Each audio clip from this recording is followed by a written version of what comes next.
పెళ్లి చేసిన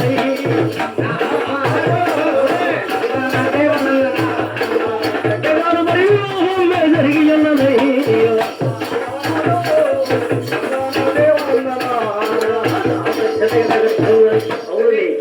అయితే ఇస్సాకులకు వివాహం జరిగింది కానీ సంతానం కలగలేదండి.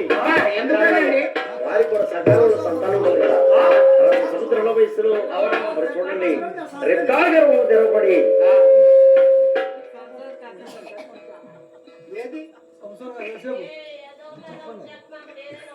అది కాదు లోపల కాదు బయటకు వచ్చారు. బయటకు వచ్చి చెప్పు లోపల కాదు.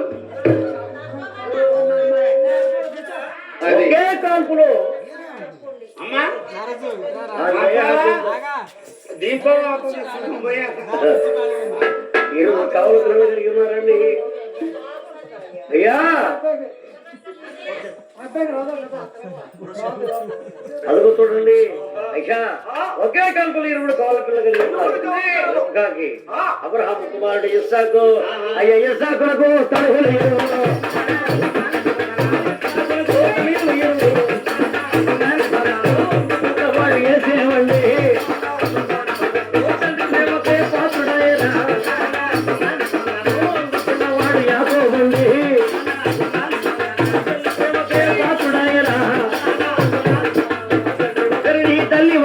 ప్రేమించి పెంచారా.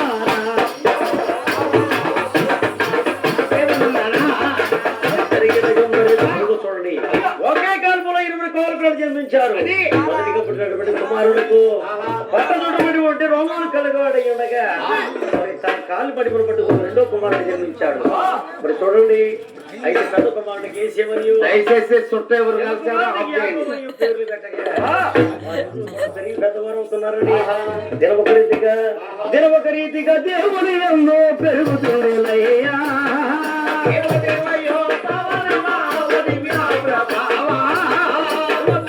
మరి సమయంలో నా తండ్రి పిలిచియుడే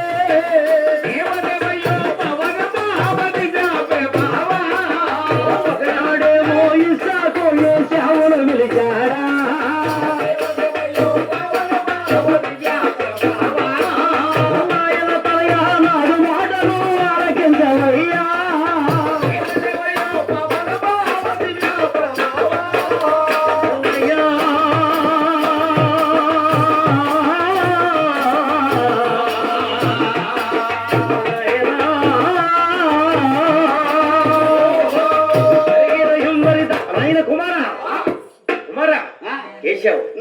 ఈ లోకంలో మహారుడు మహారుడికి తెలియదు. అవునయ్యా నేడు రేపు ఎప్పుడు నా మరణకాలం సంభవించవచ్చు. కనుక కుమారా నేను మరణించక ముందే నీవు చూడక వివిధ సాధనలు ఆరితేరినటువంటి వాడు. కనుక కుమారా నీ అందరు ముద్ర పెట్టి వీటి దారిని చేతపట్టి అలాంటి మార్గానికై వేటకై వెళ్ళి ఒక లేడిలో దిప్పును వదించి చక్కటి రుచిగా స్వేకవాకులు తయారు చేసినటువంటి భోజనం నాకు భోజనం పెడితే నాలో ఉన్న సమస్త దీవులు కూడా నీపై కుమరిస్తాడు. కుమారా కుమారా చూసారండి తండ్రి గారు చెప్పిన మాట పెద్దవాడు చేసావన్నాడు. ఎందుకంటే తండ్రి దగ్గర దీవుల్లో దేవుని దగ్గర ఒకటే. తండ్రి గారికి తృప్తిగల భోజనం పెట్టి తండ్రి దగ్గర తండ్రి కోరికలు తెలుసు తనయుడు ఉంటే లేకుంటే అని ఏం పెట్టి వీటి నాలుగు చేతబట్టి హరి మార్గానికి వెళ్ళాడు. చేతకుమరినటువంటి ఏసావు. అదుగో చూడండి వారి మాట్లాడుతున్న సమయం వలన చాటుగా మాటుగా చెవి ఎక్కినటువంటి రిబ్బక అదుగో చూడండి తల్లి అయిన ఆ రిబ్బ అంటే మాటలు విన్నాడు.